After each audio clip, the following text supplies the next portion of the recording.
All right. How you guys doing? How you guys doing? Hopefully everything is good today. Okay. Browser has.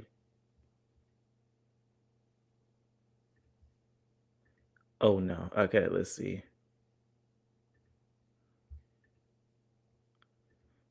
Perfect. Okay. We're back. We're here. We're here today with another live. Just checking sure everything is good. All right. Sounds good. How you guys doing? How you guys doing? Oh, the camera's still not good.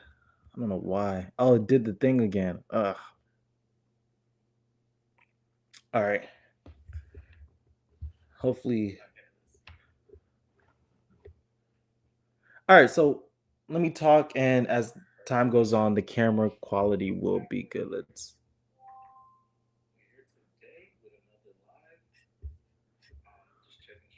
So, oh, so you guys can hear myself in the back. I'm trying to make sure it works. Okay.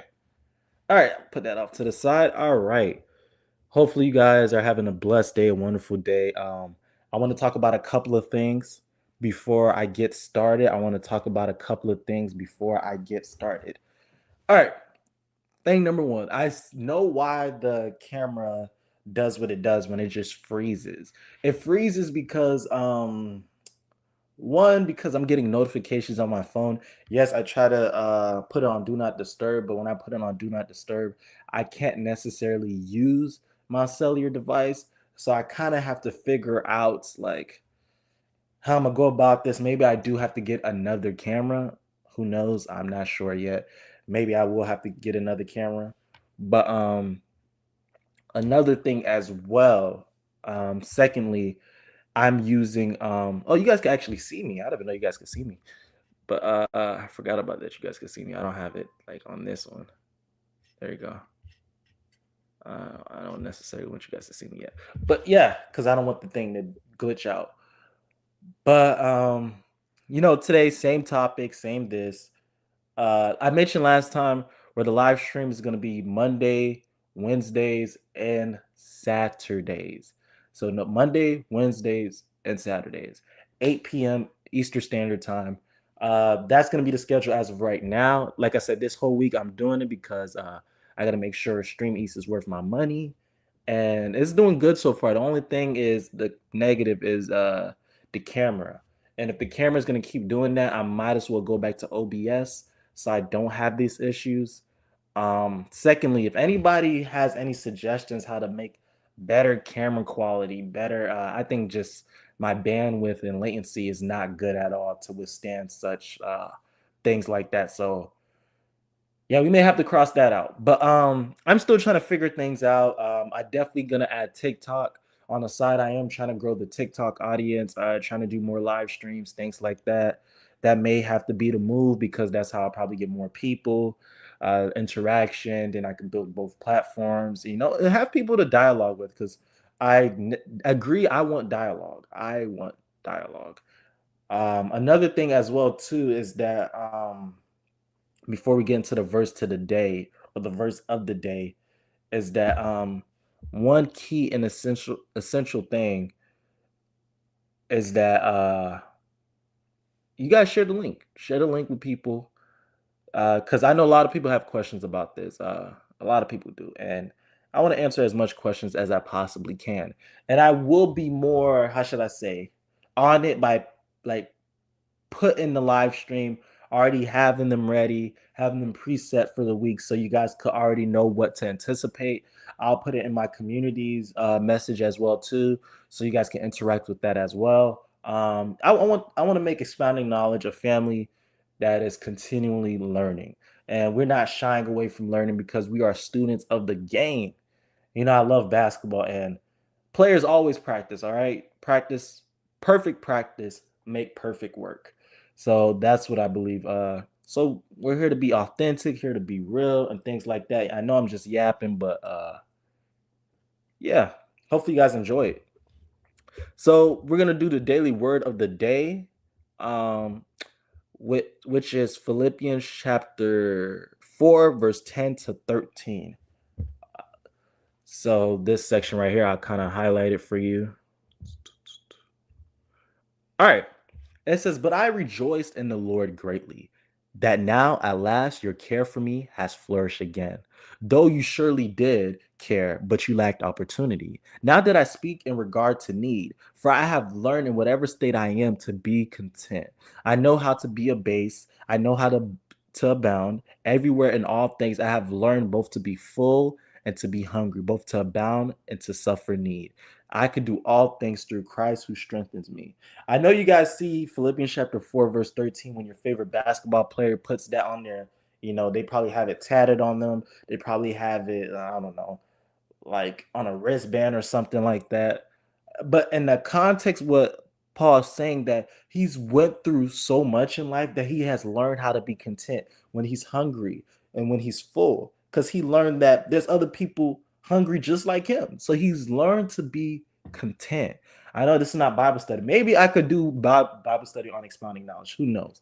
But he has learned how to be content in everything. Remember that. He has learned how to be content. So that is the reading of the word today. That is the reading that learn how to be content in everything that you do, because tomorrow's not promised to anyone.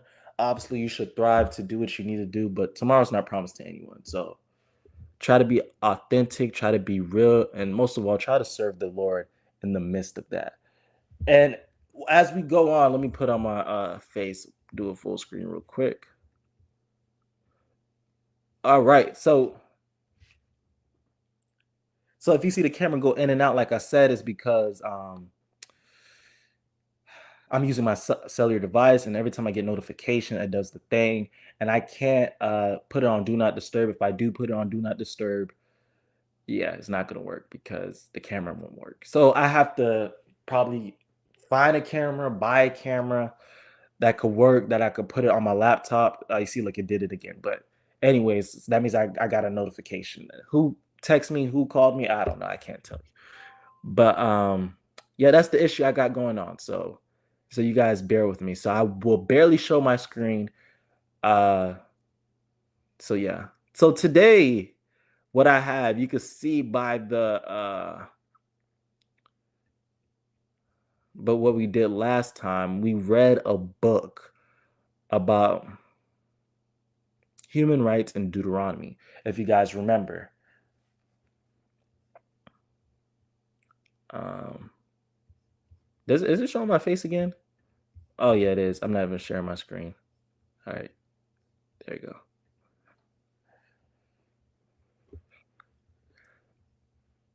See, look, I had a call. See, look, I knew I had a call. Look, see, it always happen every time I get a notification. All right.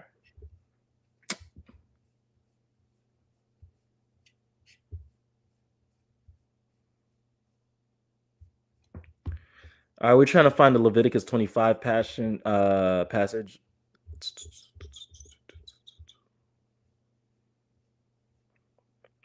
If anybody is here, comment down below so we could get the interaction going, so we could build it up. All right, let's see. Did I pass Leviticus 25? No, shouldn't have. There we go. Oh, so I finally learned what these words are from last time, because I know if you guys remember for last time, the quality is kind of looking pretty not so good. I see. I need to see my internet is not good enough where I could get 1080 AP. 1080. Because if we could get 1080, the quality will be looking crispy. But the quality is gonna be at 720 because that's all it can handle. So GG's to that. All right, so the words last time means property and inheritance. So this is what these words mean. They're just different conjugation of those set words. All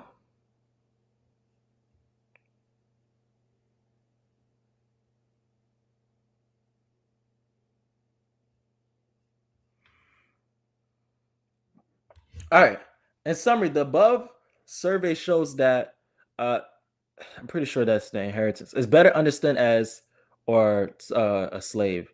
Pretty sure. I have to double check, but I'll highlight it. It's better understood as a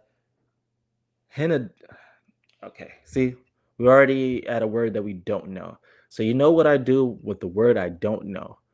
I go to Google University. All right, because we're students to the game. Students to the game.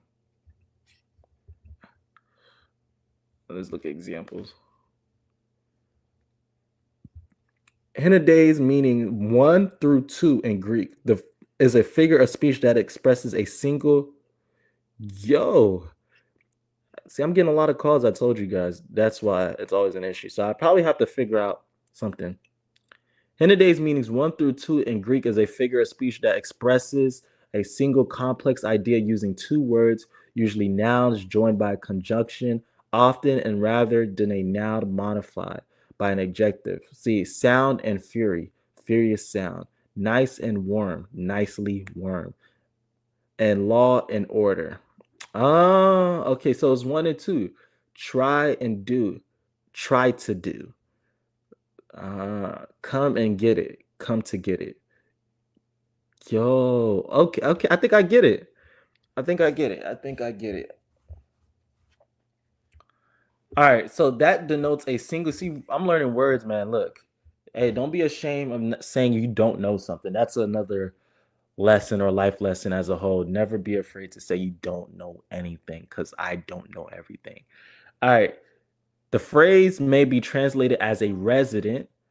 Oh, it's okay. As Milgram proposes, furthermore, a broader context in Leviticus 25 may inform our understanding of the phrase. In Leviticus 25:23, when Yahweh explains the prohibition of the permanent sale of the land, prohibition, oh, look at that, of the permanent sale of a land, he proclaims, for the land is mine. For you are but resident alien with me in front of Yahweh, the real master of the land, and all the Israelites are resident aliens. The Henades reminds the slave owner of his own status before Yahweh, that he may humble and merciful to his slave brother.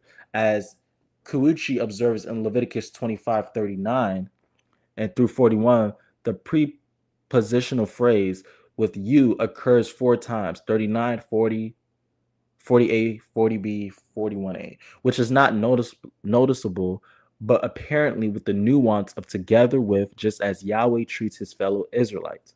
The term uh, with me in Leviticus 25:23, when contrasted with the repeated occurrences of the Hebrew word, the slave laws, reveals a clear theological message of empathy and graciousness. With the preposition, Israel is taught not only about understanding legal concerns of the type of labor, but about acting as graciously as Yahweh does towards them. Leviticus 25, verse 40 to 41 provides two principles about the release. In addition to the command of manumission in the Jubilee year, the other principle requests that he and his son with him shall go back to his family. Taken at face value, this statement declares that the law is only for a male slave who enters slavery with sons. However, since a sabbatic, let's actually read it. Leviticus chapter 25, verse 40 to 41. Let's read that. If you guys are just joining, if it's anybody, um, like the stream, leave a like, share it so other people could hear it.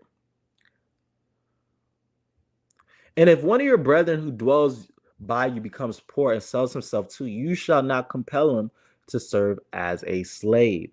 As a hired servant and a sojourner, he shall be with you and shall serve you until the year of Jubilee. And then he shall depart from you, he and his children with him, and shall return to his own family. He shall return to the possession of his fathers. All right. So we read the word, but I'm looking for specifically for something. There we go. See, I was reading not nonsense. Let me refrain from saying it's not nonsense, because this is what I need actually. Because this is the passage, the accusation of permanent slaves. This is what we need to talk about. I think I've read that one. I've read that one.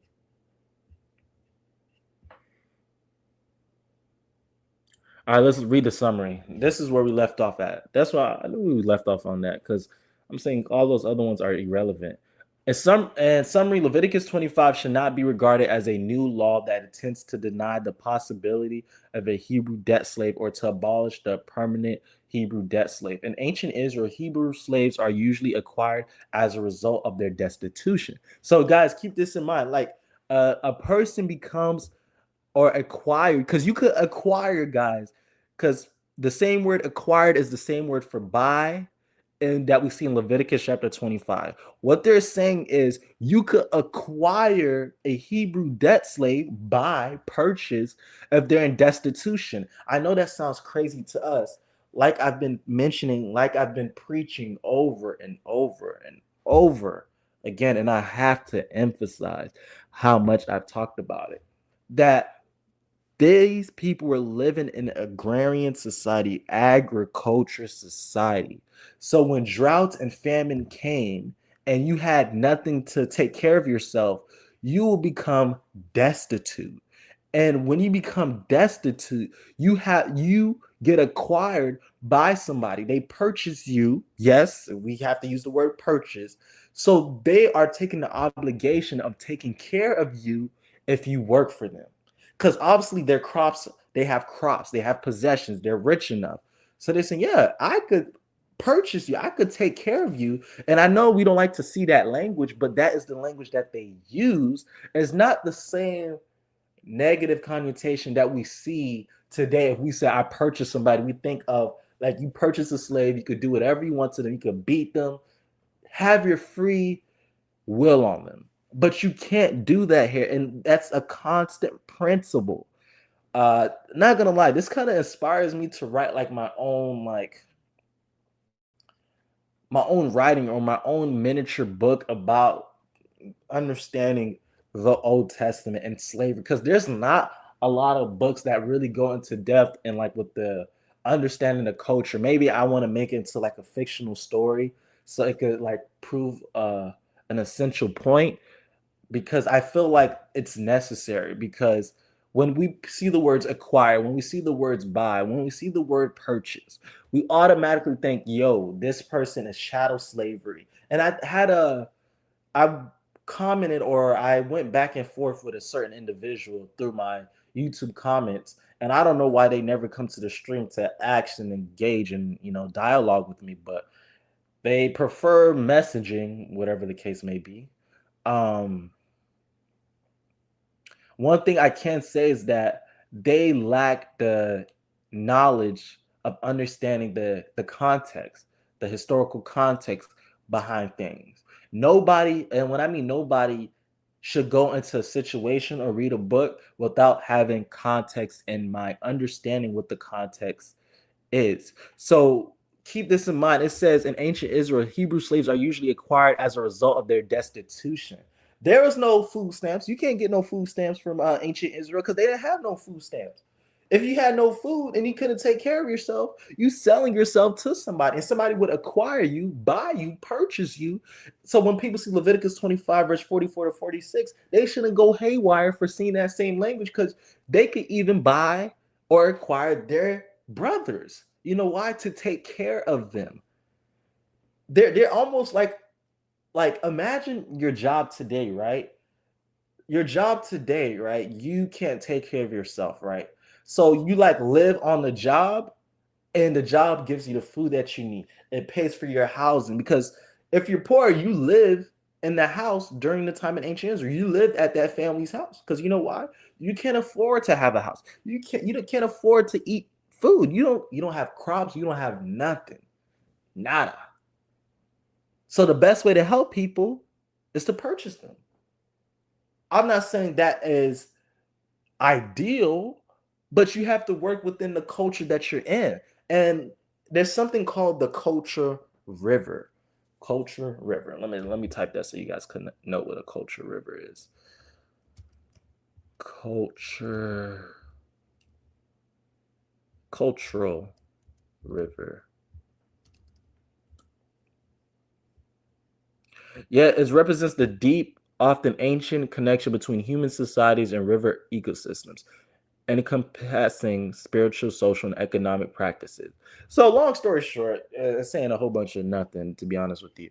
So, it's just saying what. whatever the culture, like whatever culture or society that you live in, that's what you guys tend to talk about. Like, for example, like we live in America, politics is a big thing, or women rights is a big thing. Like women rights in the ancient Near East wasn't thought of.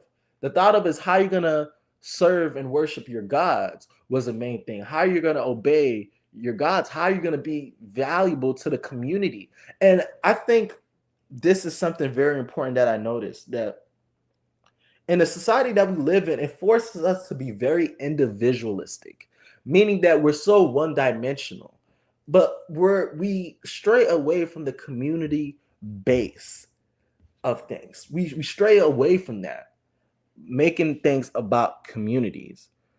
I know I went on a tangent, but let's continue to read about this.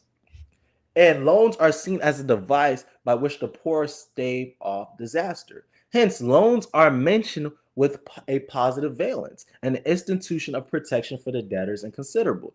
In light of the legal topic, the three slave laws, Exodus 21, Deuteronomy 15, Leviticus 25. Hey, think about the Holy Trinity. You could think about like this too, the Holy Trinity of the slave laws, Exodus 21, Deuteronomy 15, and Leviticus 25. That's the Trinity when it comes to the slave laws. All deal with the sale of an Israelite fellow on account of poverty, with respect to humanitarian treatments to a fellow Israelite who enters into the debt service. Then, Leviticus 25 presents the consistent spirit expressed in Exodus 21 and Deuteronomy 15, where both implicity uphold a. All right, don't know what that word is. We're gonna look that word up. Let's see.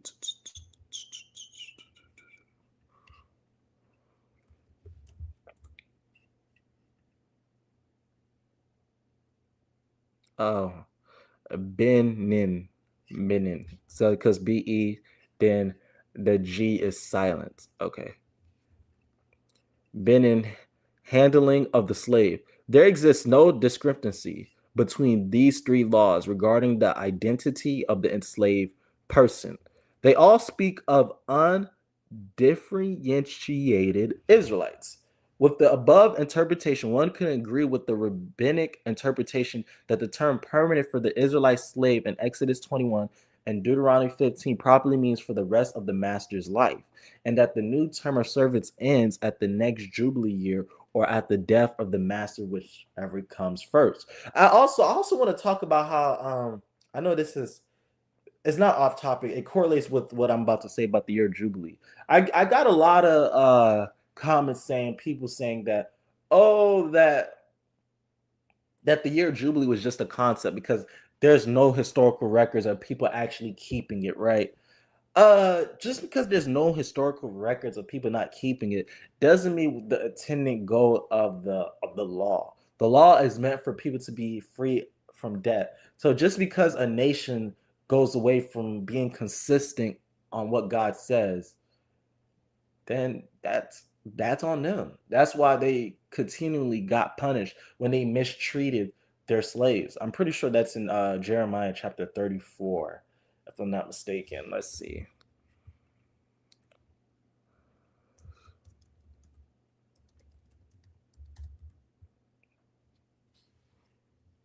This is the word that came to Jeremiah from the Lord after King Zedekiah had made a covenant with all the people. Let's see. That every man shall set free his male and female slave, a Hebrew man or woman, that no one should keep a Jewish brother in bondage. Now, when all the princes, let's see if we can find another one. But afterward, they changed their minds and made the male slaves return. Okay, let's see. Now, when all the princes and all the people who had entered into a covenant heard that everyone should set free his male and female slaves, that no one should keep them in bondage anymore, they obeyed and let them go. But afterward, they changed their minds and made the male and female slaves return, whom they had set free, and brought them into subjection as male and female slaves. So imagine that. They let the people free, then they say, we're going to subjugate them again.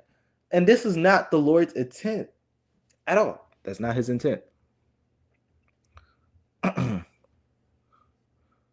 All All right, concernings over whether Leviticus 25 supersedes Deuteronomy 15 and Exodus 21, or as mentioned earlier, whether Deuteronomy 15 abolishes Exodus 21 regarding the female slave release, necessarily leads to the following question. When scholars claim that the biblical law A supersedes or abolishes biblical law B, are there any references that indicates what or how this so-called supersession or abolishment takes place? Yeah, what makes them come to the conclusion? That's actually a good question. For example, does it refer to a historical legal practice in accordance with the changes of social context, or does it refer to the intention of the so-called Deuteronomist? Oh, hey, how you doing, Jackie? How you doing? God bless you. Thank you for joining the live stream. I greatly appreciate it. I'm actually talking about right now about the slave laws. Just saying hi. Well, I appreciate you just saying hi. If you just came in just to say hi, I appreciate the love either way. Thank you so much. Thank you. Or the H complier. God bless you too. God bless you too. The reformer or the H compiler, for the sake of their own plotted political sociological. Hey, go ahead. If you got to bounce, go bounce. Thank you for the love and the support. Okay, thank you. Judgments of supersession or abolishment rarely clarify. Oof. Oh dear. Pronunciation. Of supersession or abolishment. Perhaps the only scholar who had detailed his opinion on abolishment and abrogation is Levinson. On this, he had argued that there's no change in topic between these slave laws, and does suggest that the legal hermeneutics involved are dialectical. Oof. Jeez. Hey man, like I said, I'm a student to the game, man. Student to the game. I have no shame at all. Dialectical. Dialectic. Dialectical. Oh, perfect. All right. Where's the word? I forgot where I left off. Okay. In nature. Therefore, there is no abrogation except that dialectically, Leviticus 25 reinterprets its precursors with the restriction that permanent slaves can only be acquired from the foreigner, which is cap. He convinced that the process of any legal amendments began with Deuteronomy's revision of the covenant code law of manumission, which avoided the terms master and slave together. If Levison is understood correctly, he means that there is no abrogation between Leviticus 25 and Exodus 21 and Deuteronomy 15 in terms of the legal topic per se.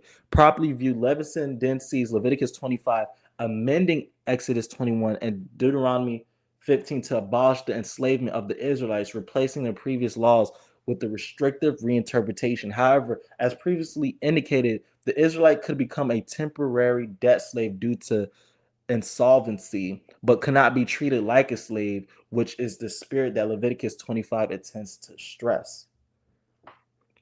Another difficulty in assessing the problem is that for most biblical laws, how they had been historically and experimentally applied or how they were regulated remain unknown. Winfield contends the following. In Israel, as in Mesopotamia, the collections of laws were edited by scribes whose object was to present the desirable rather than the actual, and hence the gap between the laws and the legal documents which reflected the actual reality. However, one cannot repudiate the real historical basis reflected in the Pentateuch laws of the sabbatical year and the year of Jubilee, just as the one cannot deny the actual reality standing behind the Mesopotamian law. If these biblical laws are principally theological, didactic, idealistic, and utopian, the assertion that a later law supersedes or abolishes the former one as oof. Hey, like I said, student of the game got no shame. No, that's right. Student of the game got no shame. Superfluous. Superfluous. Yeah. unnecessary, especially through being more than enough. And questionable unless there is evidence of such a legal edict which declares this is an amendment of supersession or abolishment. One should note that the challenge here lies on the assertion of a so-called later law which supersedes or abolishes a former law, not on the entire scholarly endeavors of literary transmission. As chapter 1 has previously discussed, legal transplants and revisions already prevailed in ancient legal writings, so that a law that is revised, reworked, or innovated could occur at any time for community to voice its new or supplemental perspective. Interesting. That's actually interesting. So is this like common? I'm actually gonna do some research on this after. Was this all right there, brother? I don't know why that.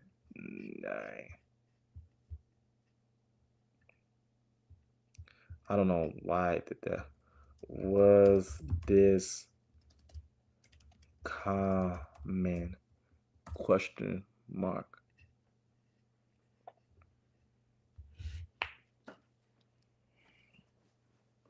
All right, let's look at that conclusion. Wait, no, that was not. Never mind. LOL. That's funny. All right, let's continue to read. Discerning the similarities and differences between Deuteronomy 15, Leviticus 25, with the legal categorizational system. Leviticus 25 adopts similar linguistic features with Deuteronomy 15 and also emphasize humanitarian concerns and fraternity for Hebrew Israelite indebted slaves. The rationale behind Leviticus 25 is built upon a social protective system for the poor Israelites rather than a 49-year-long debt service. Okay, so I guess maybe I have to do more research. That the main purpose of Leviticus 25 is to find a system that could help poor Israelites so they don't stay poor forever, so they don't be broke, poor, and disgusted, just like how the old folks usually say.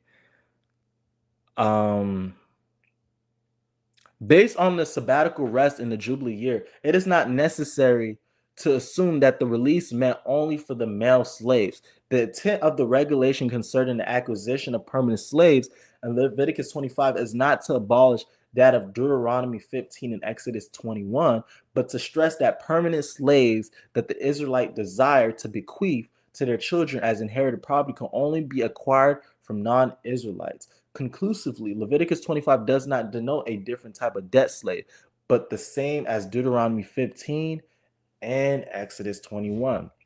Also, if you guys want to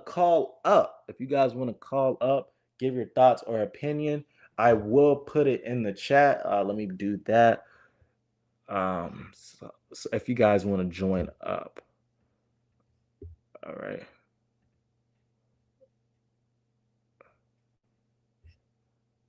Looks like my camera is unplugged. LOL. LOL indeed. All right, so let's share. I'm doing this right now. I'm like, yes, copy.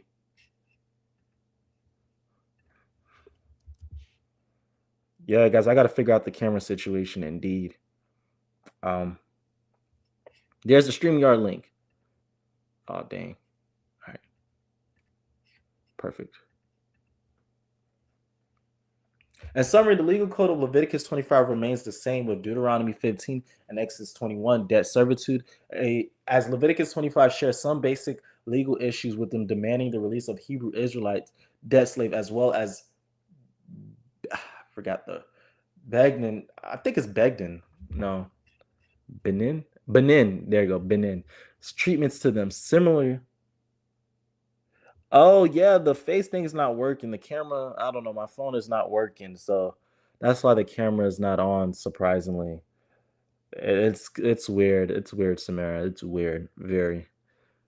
Leviticus 25 appears to have vague position. The release upon 7 years is unmentioned, and only the case of the male slave with his children is mentioned. And certain issues are emphasized. The Hebrew indebted slave should work as a resident hireling, and permanent slaves of inherited property should be acquired for non-Israelites. Leviticus 25, Deuteronomy 15, and Exodus 21 parallel one another in terms of the legal topic of debt servitude.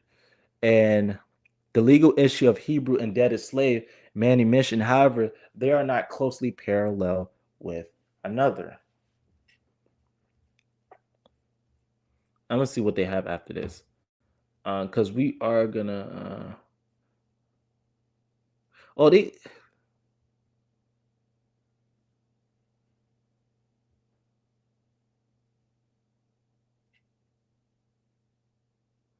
they have Leviticus 25 more in depth?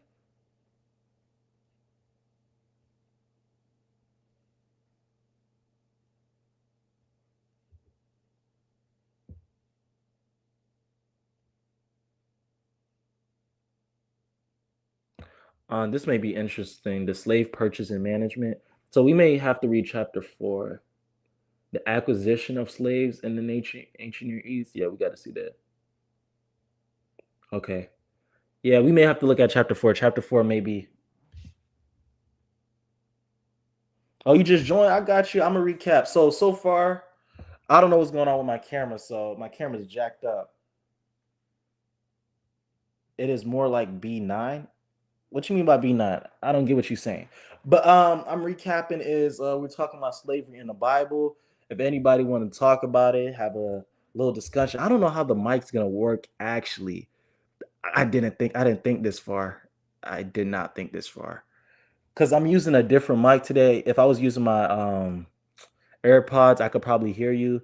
I don't know how I would have other people get a chance to hear you as well.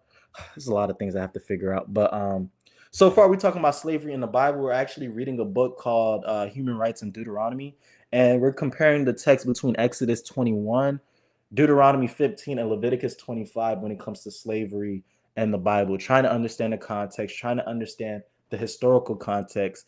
We're not even people are saying we're quick to defend it. We just want to understand context because at the end of the day, context is key. And actually, I want to read these passages for you. So let's take a look at Exodus 21 first. All right, if you guys just joining, like up the stream. Okay, Exodus 21 did not work. Okay. Uh, okay, whatever, that's fine. There you go. Verse 2.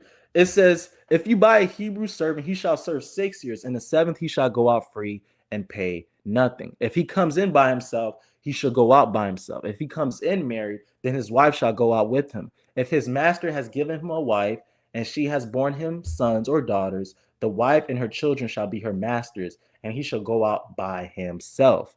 But if a servant plainly says, I love my master, my wife, and my children, I will not go out free. Then his master shall bring him to the judges. He shall also bring him to the door or to the doorpost, and his master shall pierce his ear with an awl, and he should serve him forever. And also, we get the difference between a female slave as well. Or we talked about what the word aved means. The word slave could also mean servant and things like that. And it's all depending on context. The word itself doesn't have a negative connotation towards it. It just all depends on the context and how the word is being utilized. I mentioned how Joseph was called a slave or a servant. I also talked about how the Messiah is called a slave and servant in the suffering servant passages in Isaiah. And so the word can be used for anything. And military leaders could be a slave or a vet as well to King David. So it's all about the context. The word in itself doesn't mean something derogatory. So let's read Exodus chapter 21, verse 7 to 11. And if a man sells his daughter to be a female slave, she shall not go out as a male slaves do. If she does not please her master who has betrothed her to himself, then he shall let her be redeemed. He shall have no right to sell her to a foreign people, since he has dealt deceitfully with her. And if he has betrothed her to his son, he shall deal with her according to the custom of daughters. By the way, guys, I did write an article about Exodus chapter 21, verse 7 to 11, and Deuteronomy chapter 21, verse 10 to 14, which talks about females specifically in how were they treated and things like that in those passages. They're on my Substack. They're also on my website, Expounding Knowledge, by the way, which you guys should check out. So yes, so I have blogs right here. See, based on Deuteronomy chapter 21, verse 10 to 14. So yeah, so you guys could definitely check that out because I did write an article about it, talk about the Bible and captive woman, misunderstood or misused. Like I said, I'm a student of the game, man. Student first, teacher later. And it says in verse 10, if he takes another wife, he shall not diminish her food, her clothing, and her marriage rights. And if he does not do these three for her, then she shall go out free without paying money. So, yeah, let's take a look at Deuteronomy 15 next. Deuteronomy. Okay, look, it's already there. See, I go to that verse a lot. So hopefully that answered your question. I don't read Arabic, so I don't know how to pronounce your name. Sorry about that, man. Trying to find it.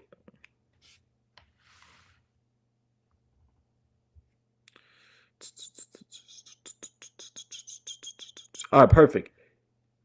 Deuteronomy chapter 15, verse 12 to 18. If your brother, a Hebrew man or a Hebrew woman, is sold to you and serves you 6 years, then in the 7th year you shall let him go free from you. And when you send him away free from you, you shall not let him go away empty-handed. You shall supply him liberally for the flock from your threshing floor and from your winepress, from what your Lord your God has blessed you with. You shall give it to him. You shall remember that you were a slave in the land of Egypt, and the Lord your God redeemed you. Therefore, I command you this thing today. And if it happens that he says to you, I will not go away from you, because he loves you and your house, since he prospers with you, then you shall take an awl and thrust it through his ear to the door, and he shall be your servant forever. As to your female servant, you shall do likewise. It shall not seem hard to you when you send him away free from you, for he has been worth a double hired servant and serving you 6 years. Then the Lord your God will bless you in all that you do. So we see that, all right? So what they're trying to do is that some scholars believe that Deuteronomy 15, since it comes later, that it like abrogates or like abolish or supersedes Exodus 21 and Leviticus 25. But rather the scholars saying you should read it in continuity with each other and not the other way around.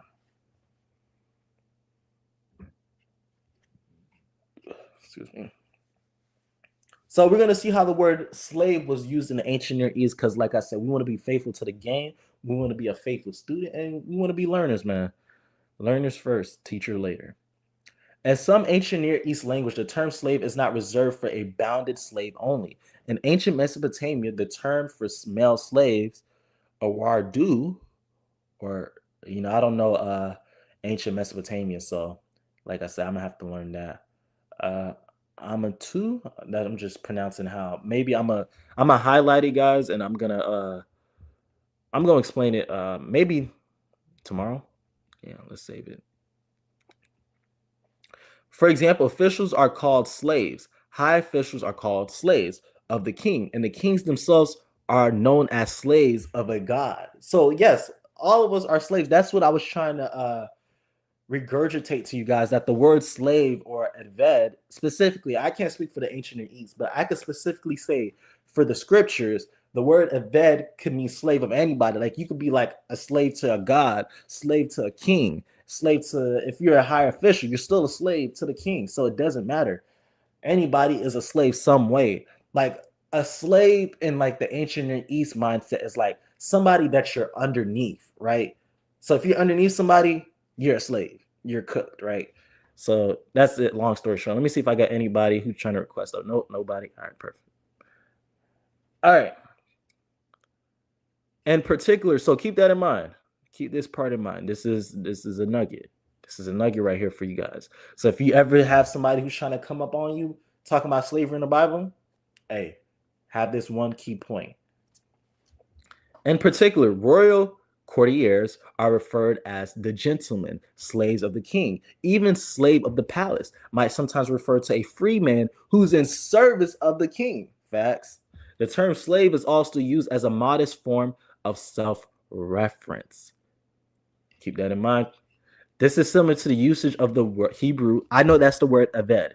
That I do know because I'm familiar seeing it, which may serve to a denotation of slave or servant of a master, a king or god, or to be humble self-reference. I.J. Gelb indicates the difficulty of classifying slaves in the ancient Near East. The term slave can be discussed, but not defined. See, even scholars, I just want you guys to know this. When people be hating on me in the comment section, when they be hating and stuff like that, I I do research. I don't know if they do research. They probably do. They probably do. I'm not even going to try to misjudge them, right? But for most of them, it's not likely. They just see the text, they see it, see what it says, don't even try to do diligence and try to research. And I think that's what everybody should do. Even if you're trying to, do apologetics, you have to know both sides of the argument. And I for sure know the other side of the argument. That's why I'm trying to understand what scholars say, what they say. And not most of the time, scholars are not even they don't even agree on 99% of anything, to be honest with you. You'll have disagreement, but that's normal. Sometimes you have to kind of find, how should I say, scholars who have a particular point that may line up with you and see how things connect, learn about it. And at the end of the day, you will have to pick your own side because sometimes you just have to go where the evidence leads you to. All right, so let's stop the yapping and let's just do what we gotta do. The term slave can be discussed but not defined. The ancient codes, which treat so extensively of the institution of slavery, never bothered to define it, probably because it was impossible to do so. This is true of the Sumerians, the Babylonians, the Assyrian laws, as it is of the Hittite laws in the Old Testament. They never bothered to define what a slave or servant is. And you could kind of see that with the law, what I just read in Exodus 21, which is like another cool nugget. Like I read a couple of what you call it, scholars on this. I read Paul Coppens, I read Raymond Westbrook, I read Gregory Cheracino, I read Childs, I read I'm forgetting the other person on the top of my head.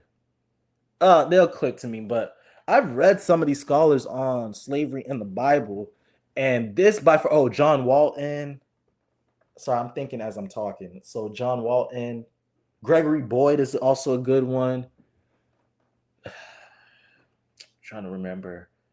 Bruce Wells. Like I've read scholars, and this scholar I like how they mention she kind of goes in details. It's actually a she. She actually goes in deep details.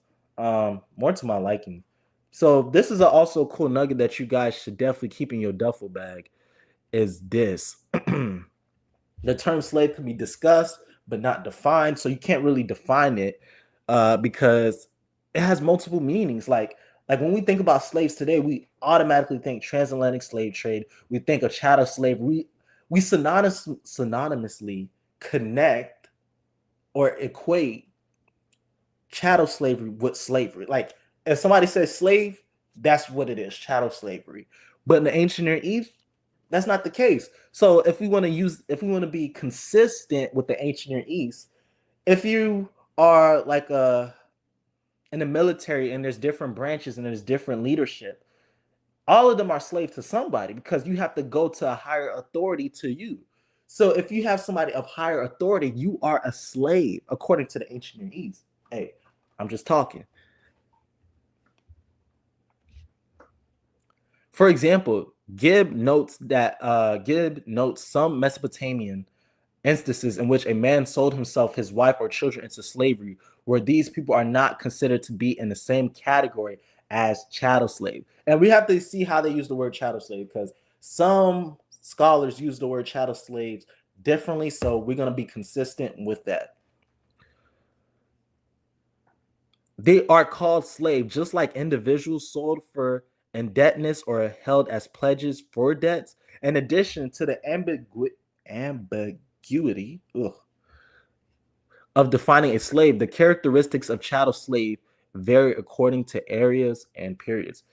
Gibb indicates that chattel slaves are employed full-time in a menial domestic capacity, constituting a minor labor force in the primitive societies of ancient Mesopotamia. They are mainly found in the private sector in the ancient Near East. I don't know how to pronounce it. I'm gonna be real honest with you. Definitely, I'm gonna highlight it because we're pressed for time. Like I said, I'm gonna finish at 9 o'clock.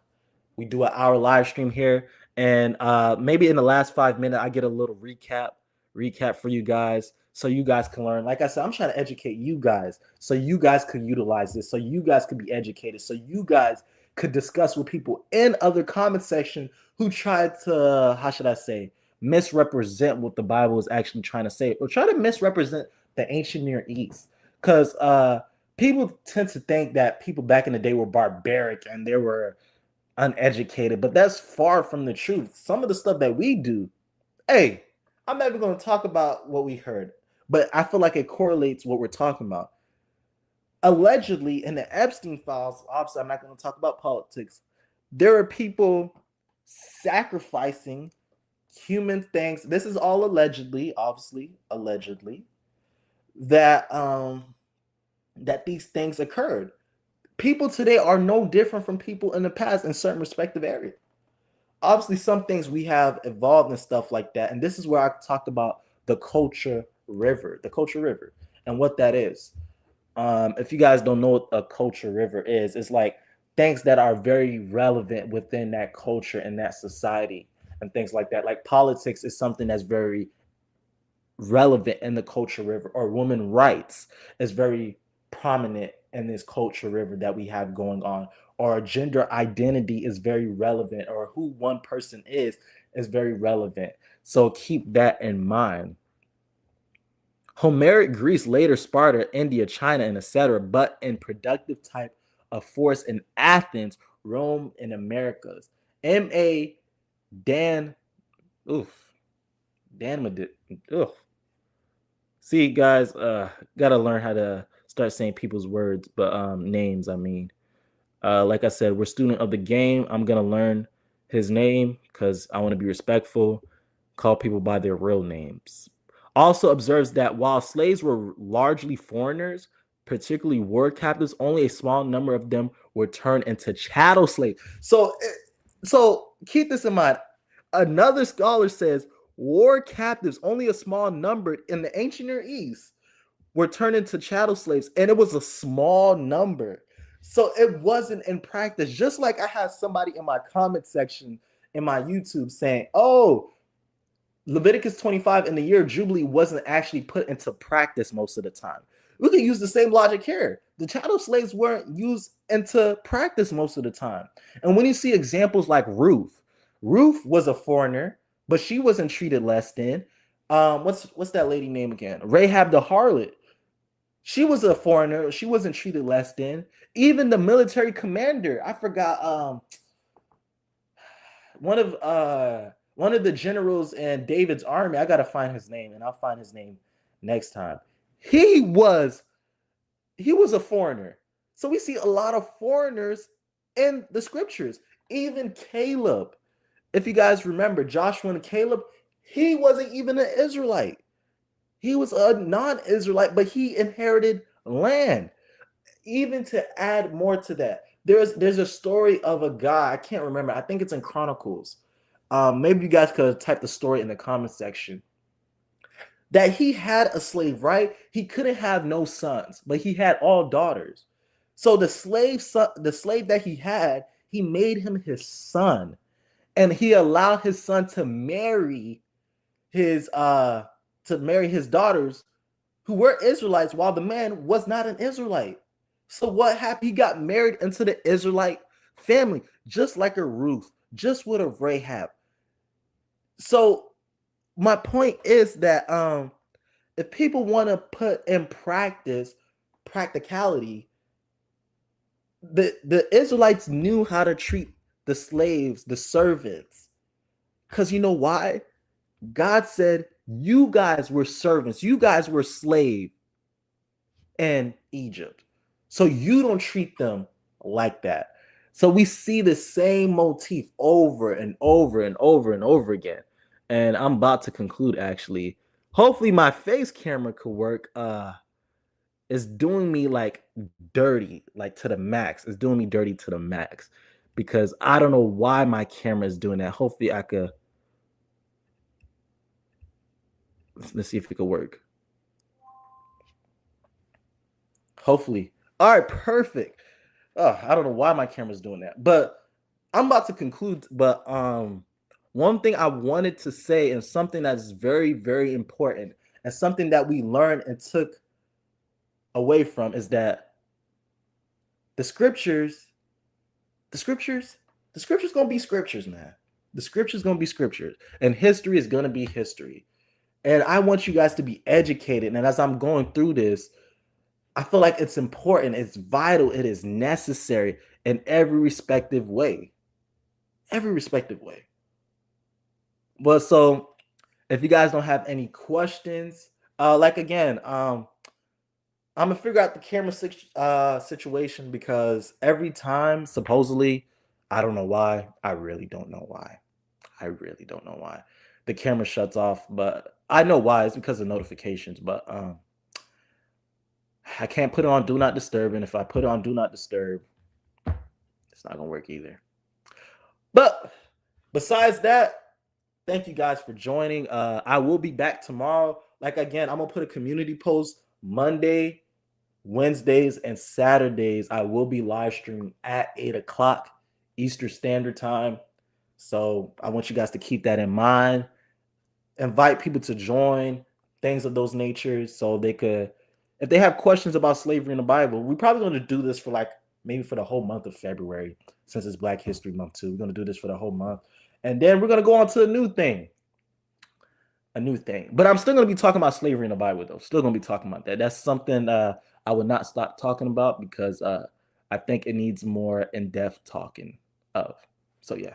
So with that being said, if y'all don't have any questions and you guys enjoy the live stream, make sure you guys like the stream, like it up.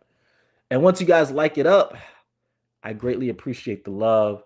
I greatly appreciate the support, guys. And be ready and tuned for the next live stream tomorrow.